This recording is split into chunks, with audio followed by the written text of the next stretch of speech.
Hi guys, good morning. Today Bible says that agree with God and he at peace, thereby good will come to you. Job 22:21. Yes, ദൈവവുമായി രമ്യതയിലായി സമാധാനത്തിൽ കഴിയുക, അപ്പോൾ നിനക്ക് നന്മ വരും. Job 22:21.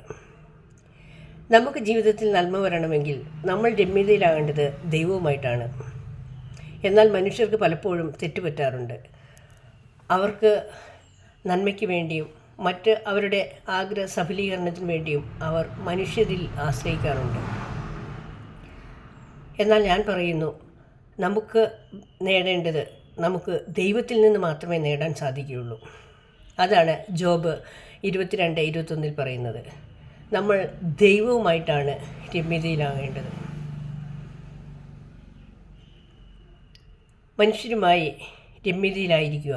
എന്നാൽ നന്മ വരാൻ തക്ക വിധം രമ്യതയിലാകാൻ ദൈവത്തിന് മാത്രമേ നമ്മളെ സഹായിക്കാൻ സാധിക്കുകയുള്ളൂ.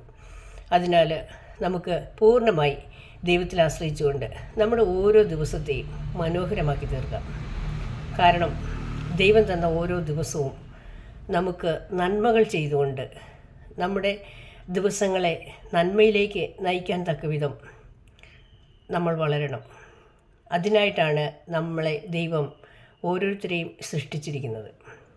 നമ്മുടെ സൃഷ്ടികർത്താവായ ദൈവത്തിന് നന്ദി പറഞ്ഞുകൊണ്ട്, നമുക്ക് ലഭിച്ചിട്ടുള്ള എല്ലാ അനുഗ്രഹങ്ങൾക്കും നന്ദി പറഞ്ഞുകൊണ്ട്, നമുക്ക് ലഭിച്ചിരിക്കുന്ന ഈ മനോഹരമായ ദിവസങ്ങളെ നമുക്ക് മനോഹാരിതയിലേക്ക് നയിച്ചുകൊണ്ട്, ദിവസങ്ങളെ മനോഹരങ്ങളാക്കിക്കൊണ്ട് നമ്മുടെ ജീവിതം കെട്ടിപ്പടുക. Have a nice day. Thank U.